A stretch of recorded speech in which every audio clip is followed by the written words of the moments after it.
Sabe quando um criador, no caso um contador de histórias, parece ter um dom quase que mágico para fazer o público se importar com personagens que, em qualquer outra ocasião ou abordagem, seriam tratados como descartáveis? Bom, esse é o caso do James Gunn. Quantas vezes ele já fez isso? Acho que umas 3, 4 vezes. Na real, 5, se você colocar nessa lista o live action de Scooby-Doo que ele foi o roteirista lá nos anos 2000. Desde a trilogia dos Guardiões da Galáxia, passando pelo reboot de Esquadrão Suicida e até Pacificador, que é sensacional e tá tendo a segunda temporada enquanto eu gravo esse vídeo, James Gunn já provou muitas vezes que sabe olhar para o que é estranho, para o que é marginalizado ou rejeitado e encontrar humanidade ali.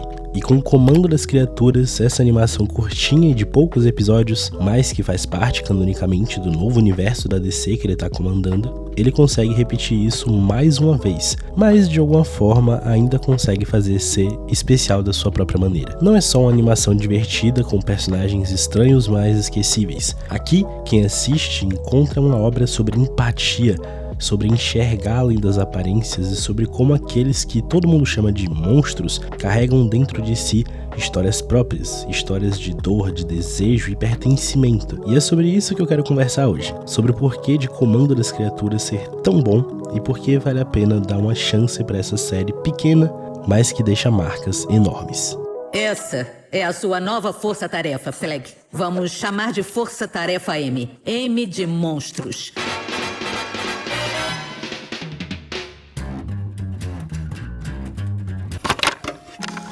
O ponto de partida de Comando das Criaturas é bem simples e até meio bizarro. Um grupo de, criaturas e experimentos que nunca foram considerados dignos de atenção, reunidos para trabalhar juntos. E à primeira vista tudo meio que parece uma piada. Cada personagem tem um design esquisito, um poder meio ridículo ou então uma aura de estranheza que faria qualquer outro estúdio tratar como uma piada ou um personagem secundário. Mas é aí que vem a genialidade do James Gunn. Ele nunca fica só na superfície.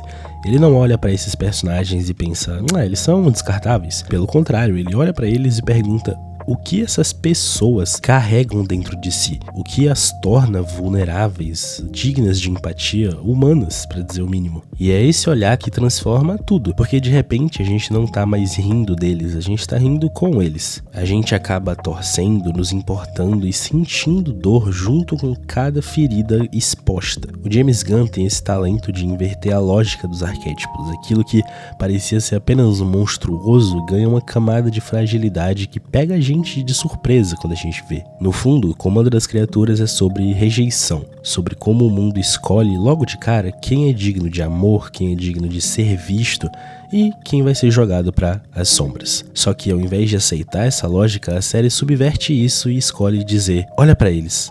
E escolhe fazer a gente refletir, ver como existe humanidade mesmo no que a gente chamaria de monstro à primeira vista. E isso ressoa de um jeito poderoso porque todos nós em algum momento já passamos por isso, seja julgando alguém erroneamente ou seja nos sentindo invisíveis, estranhos, deslocados. E ao ver esses personagens encontrando ali um espaço de pertencimento e até mesmo uma amizade, amor, a série nos oferece algo muito maior do que mero entretenimento. É como se oferecesse uma camada a mais de reflexão. No fim, o que poderia ser apenas só uma coleção de esquisitices vira uma metáfora sobre aceitação e empatia. E o James Gunn mostra que até os rejeitados têm histórias que importam. E que talvez sejam essas histórias que a gente mais precisa ouvir de vez em quando. O mais surpreendente de Comando das Criaturas é como no meio de toda a estranheza, violência e caos que a premissa sugere, existe essa ternura quase que lúdica. O James Gunn consegue equilibrar o grotesco com uma doçura que não chega a ser forçada, mas que surge naturalmente da convivência entre esses personagens. E isso é muito legal de ser constatado na série, ela não tem medo de rir de si mesma. As situações absurdas são tratadas com leveza, mas sempre ancoradas em algo emocional. Tipo, a piada nunca vem sozinha, ela quase sempre esconde uma dor, uma vulnerabilidade. O humor nesse desenho funciona como um alívio, mas também como uma ferramenta de conexão. Durante os episódios existem vários exemplos bem bonitos de quando os personagens começam a compartilhar, seja entre eles ou seja com o próprio público em flashbacks, pequenas histórias pessoais, memórias que no fundo revelam como eles só queriam ser aceitos em algum lugar. E é nesse tipo de detalhe que a série brilha, sabe? Ao mostrar que até mesmo os monstros bizarros tem lembranças da infância, tem desejos, tem fragilidades que caberiam em qualquer pessoa dita como normal, sabe? E essa leveza também tá no ritmo da série. Apesar do tema, Comando das Criaturas nunca é sufocante. Cada episódio é curtinho, é direto, mas sempre encontra um espaço para um momento de silêncio ou um olhar de conexão, de emoção genuína. E isso transforma a experiência de quem tá vendo.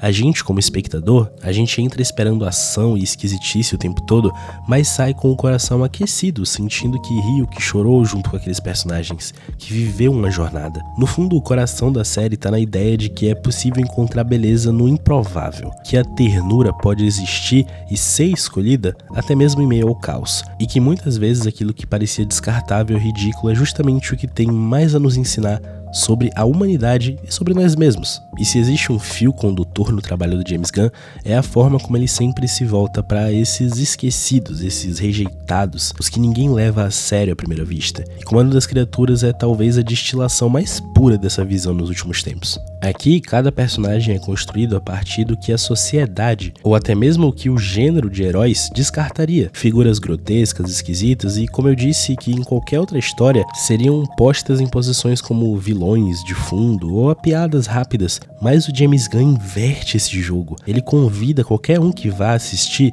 a olhar para esses personagens com empatia e enxergar neles não apenas defeitos, mas a dor de serem vistos como essas figuras descartáveis. E como eu falei no início, isso não é nem algo novo na carreira dele. Basta a gente lembrar de Guardiões da Galáxia, que pra mim é a melhor trilogia da Marvel até hoje, e ninguém acreditava que um guaxinim falante e uma árvore que anda seriam capazes de emocionar milhares, milhões de pessoas nos cinemas. Mas o James Gunn mostrou que quando a narrativa se ancora nos personagens e no afeto, até os personagens mais improváveis podem carregar peso emocional. O mesmo vale para a versão dele do Esquadrão Suicida e até para a série do Pacificador, que é uma continuação direta. Ele pega figuras marginais, violentas, ridicularizadas e constrói camadas, revelando as suas contradições, suas dores, seus afetos, tudo aquilo que eles escondem. Em Comando das Criaturas, essa ideia é levada a quase uma metáfora universal. Por quê? Aqui, o tema não é apenas dar protagonismo aos rejeitados, mas mostrar como a humanidade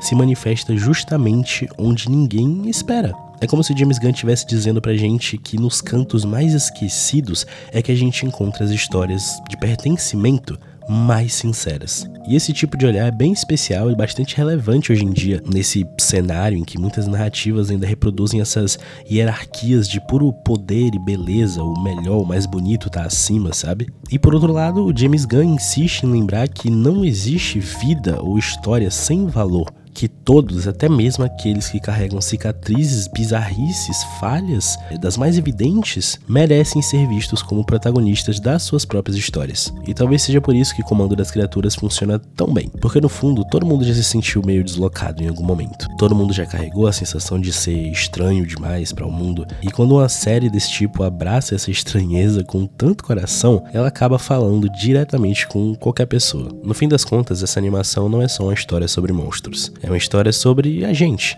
sobre como a gente aprende a lidar com nossas diferenças e nossas dores. Cada episódio, por mais curto que seja, carrega uma mensagem que ressoa muito além da tela, a de que o valor de alguém não é definido pela forma como o mundo enxerga essa pessoa, mas pela capacidade de se conectar, de encontrar propósito em si mesmo e na relação com os outros. E é muito impressionante até perceber como o James Gunn consegue condensar isso em tão pouco tempo. Não tem espaço ali usado para longos discursos ou explicações bem expositivas sobre todo esse tema. É tudo transmitido através das relações, dos pequenos gestos, de detalhes, do jeito como esses personagens começam até a confiar uns nos outros, apesar de tudo. É nesse espaço que nós, como espectadores, nos encontramos, nos reconhecemos. Porque quando a gente vê esses personagens que são vistos como grotescos, imperfeitos, improváveis, não bons o suficiente, encontrarem um lugar, mesmo que entre eles mesmos, eu pelo menos sinto uma fagulha de esperança, sabe? Uma lembrança de que a vida pode sim ser dura, vai ser dura, mas sempre existe espaço para esse tipo de conexão, esse tipo de aceitação e recomeço. Então, para resumir, esse talvez seja o maior impacto emocional dessa animação. Ela transforma o que poderia ser só mais uma história de ação fantástica e frenética em um lembrete caloroso sobre humanidade. O James Gunn nos mostra que até as criaturas mais estranhas, quando vistas de perto, carregam algo de bonito. e que, se a gente olhar com cuidado, dá para perceber que o mesmo se aplica para todos nós aqui.